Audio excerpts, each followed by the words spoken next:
como eu havia falado, pessoal, eu estava falando das diretivas, né?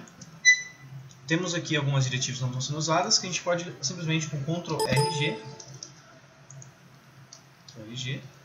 remover essas dependências, tá bom? Mais uma vez, quando a gente dá um Ctrl R e mantém o Ctrl R apertado, né, mantém o Ctrl apertado, ele coloca aqui embaixo, ó. Eu reconheci isso aqui. Estou esperando agora por uma segunda combinação. A gente dá o Ctrl G, aí ele vai removendo para a gente, tá bom? Vamos só comentar isso aqui, vamos ver como é que ele se comporta. A gente acabou de comentar esse package. Vocês estão vendo que tudo começou a dar erro? Por que ele começou a dar erro? Porque ele está esperando. Se a gente coloca o mousezinho em cima, ele vai falar assim, ó, eu estou esperando. Essa controller base, ela é um método que está dentro dessa DLL aqui, está dentro desse package. Você não pode utilizar ele sem referenciar aqui em cima, tá vendo? Isso é bem interessante. Para quem está vendo de linguagens, né, front-end e tal, isso aqui é como se fosse um import, né, ou no PHP um include, um require. Bom, vamos entender então aquela rota que a gente acabou de acessar aqui, dos values, né? Quando a gente veio em API/values, ele retornou para a gente essas informações. Vocês estão vendo aqui em cima que logo na nossa controller, toda controller, né, no nosso caso de uma API, ela tem uma rota principal.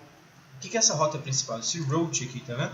API/controller. O que é essa controller colchete aqui? Esse controller em colchete é essa informação aqui, ó. Então ele pega o nome do texto values controller, separa onde está escrito controller e pega a primeira posição. Então é a mesma coisa, dá um Ctrl D aqui, acabei de apertar Ctrl D para ele poder duplicar, é a mesma coisa de nós virmos aqui e escrever values. Beleza? Eu vou comentar isso aqui.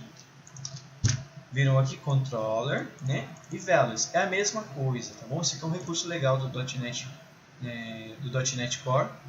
Então vocês podem, né, vamos executar mais uma vez. Se vocês quiserem colocar uma outra informação aqui, mais pra frente a gente vai precisar, né? Vai ficar bem interessante. Vamos aguardar ele rodar novamente. Vamos fechar esse aqui que já estava aberto. Tá vendo? Abriu aqui mais uma vez. Tá bom, pessoal? Então isso aqui é só uma comodidade, né? Para você não precisar ficar... Você já escreveu uma vez values controller, você não precisa escrever de novo aqui em cima na rota. Só se... Agora, com relação a padrões de projeto, o ideal, por exemplo, é quando você tem uma palavra composta. Digamos que eu tivesse values types aqui. Esse fosse o nome da minha controller. O ideal é não deixar controller aqui mais, porque senão ele vai pegar values types. Só que palavras compostas, o ideal é você colocar separada por traços. Tá vendo? É assim que vai ficar legal. Porque se a gente só deixar controller aqui igual estava, né? Dá um Ctrl D mais uma vez. Se a gente só deixar controller aqui, ele vai pegar values types. E não é muito legal. O ideal é sempre trabalhar sempre com letra minúscula, né? Em rotas, e separando por traço. Tá bom? Então esse aqui é um pouco de padrão de projeto para vocês que vão assistir esse vídeo. Bom, vocês estão vendo que essa classe, ela herda, né, através desses dois pontos aqui, ela herda de controller base. Por quê? Porque dentro de só values types, vamos só voltar aqui, values controller. Dentro de values controller, sozinho, não tem um monte de coisa que a gente está usando aqui. Então, como é que a gente vai retornar isso pro usuário, né? Como é que o .NET sabe que isso aqui é uma controller? Porque a gente está herdando de controller base. Vou apertar F12, coloquei o cursor em cima de controller base e apertei em F12 para a gente conseguir varrer. Olha só que interessante. A gente está dentro desse assembly aqui, ó, Microsoft.ASP.NETCore.mvc.core. A gente está dentro disso, que nada mais é do que um package também que a gente está usando. Então tem um monte de coisa aqui dentro. A gente não programou isso, nós não criamos isso, mas a gente consegue usar esse recurso. Legal, né? Bom, pessoal, se a gente quisesse mudar isso aqui para outra coisa, ou ao invés de retornar um array de string, a gente retornar só alguma outra coisa, por exemplo, return tutorial nota 10. Bom, pessoal, por que ele está dando erro aqui? Ó? Vamos ver. Ó, é sempre legal quando no C# ocorrer algum erro, você colocar o mouse em cima. Na maioria das vezes ele explica para você o que está acontecendo. O que ele está falando? Ó? Ele não pode converter uma string, certo? em um tipo ActionResult com uma lista de string, que é exatamente isso que eu estou falando aqui. Então esse aqui é o tipo de retorno do método. Eu não posso devolver uma string se eu estou falando que eu vou devolver um enumerable, que é uma lista de string, é um array, né? Beleza? Então o que eu faço? Eu posso vir aqui e tirar isso e deixar só string. Tudo bem? Esse ActionResult é o que vai criar, né, uma conversão legal, vai fazer isso aqui se transformar em um retorno da API, esse ActionResult. Tá bom? Agora ele permitiu que a gente retornasse aqui a string, tá bom? Porque a gente mudou aqui em si o motivo dele. Tá legal assim? Bom, explicamos aqui então o que a gente viu hoje. Um pouco mais sobre a criação do projeto em si, né? E uma explicação básica do que é esse arquivo gerado pelo scaffolding, tá bom? Outra coisa bem importante é esse método HTTP aqui em cima. Esse get, vamos só lembrar que sempre que nós viermos aqui e rodarmos alguma informação, a gente escreveu isso aqui e apertou Enter. Quando a gente apertar Enter, por padrão a gente está usando o método get para obter informações a partir do próprio navegador. Tá legal? A gente só consegue fazer post, put, delete através de algum software específico, né?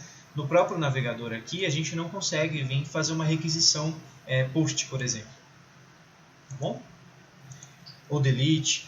Então é por isso que esse get aqui ele é muito importante. Então ele é um verbo HTTP. Por que ele é um verbo? Porque ele é uma ação. O get é obter, né? Então ele vai obter.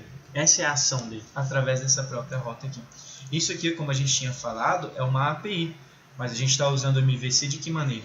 Porque a gente está usando uma estrutura de pastas aqui do lado, ó, controllers, por exemplo. Então isso aqui é uma controller, né, de uma API. Então a gente está utilizando MVC e Web API ao mesmo tempo. Tá bom? Aqui seria um exemplo, ó, olha só que interessante, de utilização.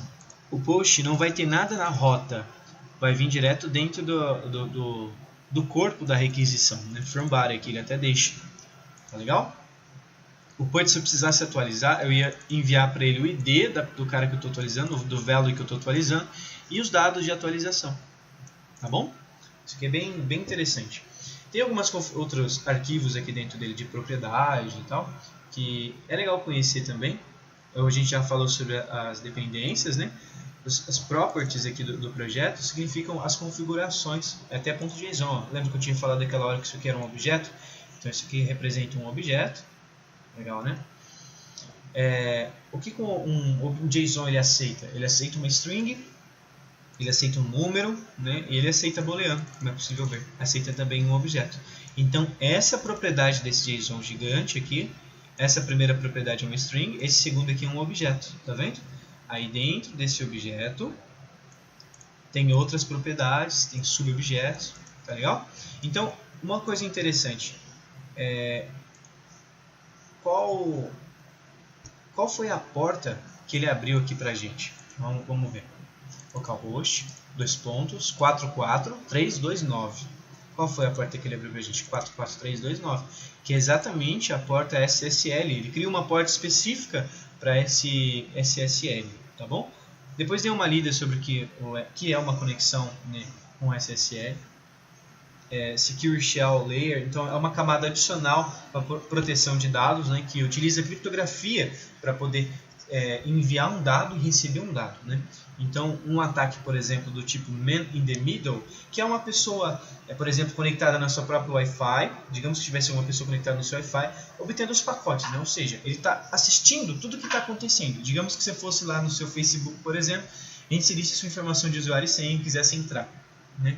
O Facebook não deixa ele ver por estar em uma conexão do tipo SSL, né? O Facebook é HTTPS. Então tem a diferença do HTTP com o HTTPS é que esse S significa secure, né? Então é uma camada adicional de segurança ali, tá legal? Então só para a gente entender o que é esse arquivinho que ele gerou aqui junto, para a gente conseguir compreender um pouco mais das coisas, né? Lembra que no começo a gente configurou os tipos de autenticação, uma delas era o Windows. A gente não clicou no checkbox lá de Windows, então ele deixa aqui falso, né? Anonymous Authentication, por quê? Porque a gente não definiu nenhum tipo de autenticação no começo.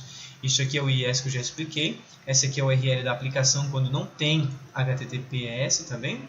Mas quando tem, ele joga para 44329. Tá legal? Esse launch URL aqui é a primeira rota que ele vai tentar acessar depois que a gente apertar aqui para poder executar o projeto. Que ele abriu sozinho. Não sei se se recordam, mas ele abriu sozinho naquela hora. Tá legal? Isso aqui são coisas internas da aplicação em si também. Esse aqui é o ambiente, né, do ASP.NET Core. Depois tem como a gente fazer condições. Se ele tiver, se o ambiente do ASP.NET Core for desenvolvimento, então faça isso. A gente consegue definir depois condições com base nisso aqui também, o que é muito legal. Vocês viram que todas as configurações estão em arquivo texto. Por isso, o .NET Core ele se tornou uma linguagem tão cross-platform, né? A gente consegue programar então no Linux, consegue programar então no Mac e no próprio Windows, porque as configurações dele estão sempre em texto. São todos os arquivos de texto. Tá legal? AppSettings.json é o antigo web.config, né? Então hoje em dia a gente não tem mais web.config para pegar informação no .NET Core. A gente tem esse JSON aqui com as informações que a gente precisar. Depois tem como nós colocarmos coisas aqui a mais, né, por exemplo, connection string para conexão com banco de dados, as constantes que eu quero definir para minha aplicação. O nome da aplicação eu quero deixar aqui, por exemplo. Isso pode acontecer, tá legal? Bom, ainda há dois outros arquivinhos aqui de configurações. Eu vou explicar no próximo vídeo, porque isso dá uma explicação um pouquinho mais complexa, tá bom? Bom, é isso, pessoal. Acho que foi o tutorial 3. Vejo vocês na próxima. Até!